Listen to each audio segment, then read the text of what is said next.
Welcome back. It is 33 minutes after the hour. I'm Michelangelo Signorelli. In the past few days, we've talked quite a bit about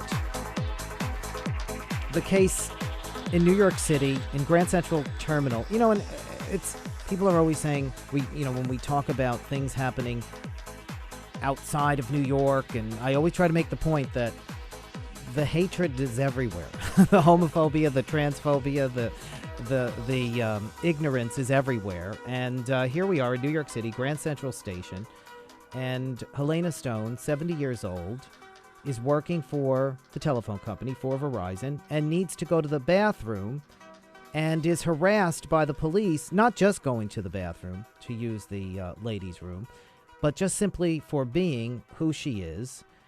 Helena Stone is in transition, a male to female, transsexual, and she was arrested 3 times by transit police in the last 6 months in Grand Central Station, at a time when we're supposed to be focused on, terrorism and all kinds of other dangers in the world.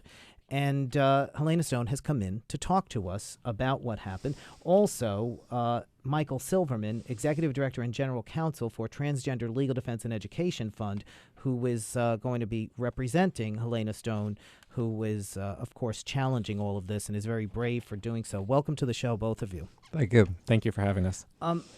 Helena, talk first about, you were arrested 3 times at Grand Central Station. What were you arrested for? One time I was arrested for using the ladies' room.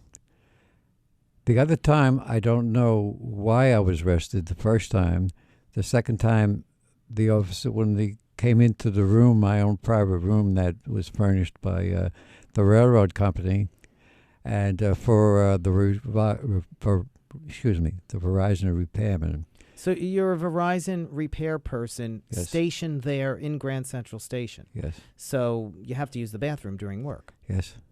And they saw me go in, and they marched into the room yelling, "This is the police! This is the police!" into the bathroom. And I had started to look out because I heard the commotion, and they come in and escorted me out, and handcuffed me. handcuffed you. Yes. This is the 3rd time they did it. 3 times they arrested me. They handcuffed me and marched me through Grand Central Station. And that was the eating area, and it's a very large area. They took me all the way down to the end where the police department is, and I was placed in jail for about a half an hour, and they called my company and had foreman come down and get me out. And they knew you worked for Verizon. They knew I worked for Verizon. I've told them many times. In fact, if I could jump in for a second, this final 3rd incident was the culmination of a 6-month pattern of harassment that started the moment Helena was transferred to Grand Central. It started with what seemed to be small and petty things, like demanding to see her identification constantly, regardless of where she was in the facility.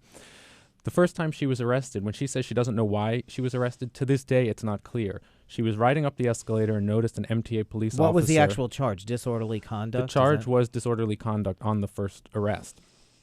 She noticed a police officer following her up the escalator. When she got to the top of the escalator, another officer intercepted her, demanded to see her ID. She produced her ID, and then he put her under arrest. When she asked to know why she was being arrested, he wouldn't tell her.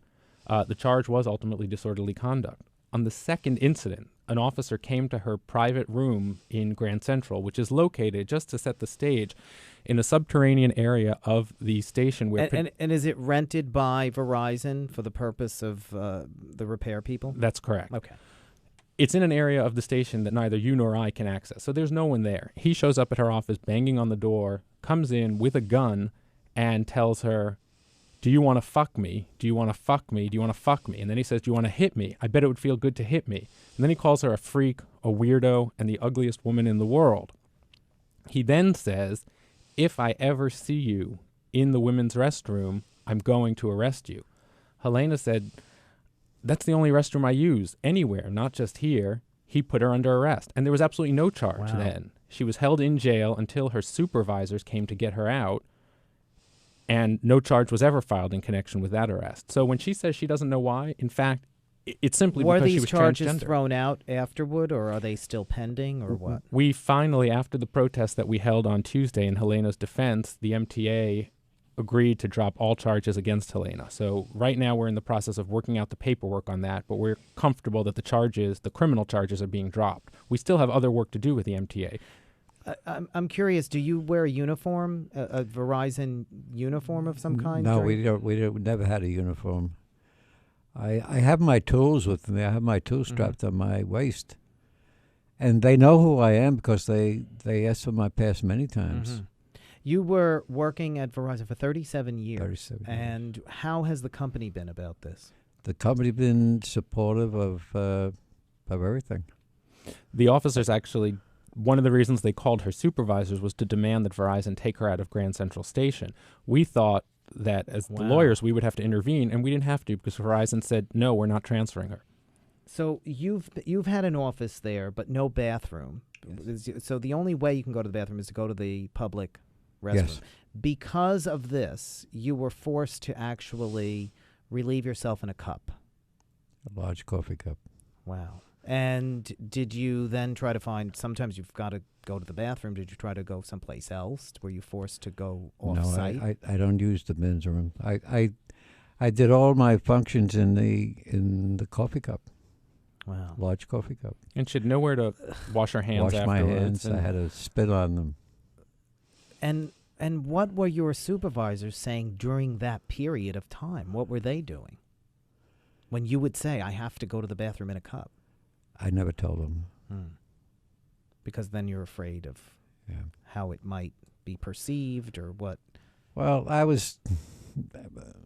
really was ashamed of it. And I had to sneak it out in the bag and put it in the bottom of a garbage.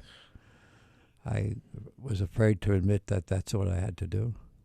Did any women ever complain about your being in the women's restroom? Not one. I never had an incident in a women's room. And it's just mind-boggling why these men are concerned about a woman, a transgendered woman being in the women's restroom when women themselves are not concerned about it. It's solely because I'm transgendered.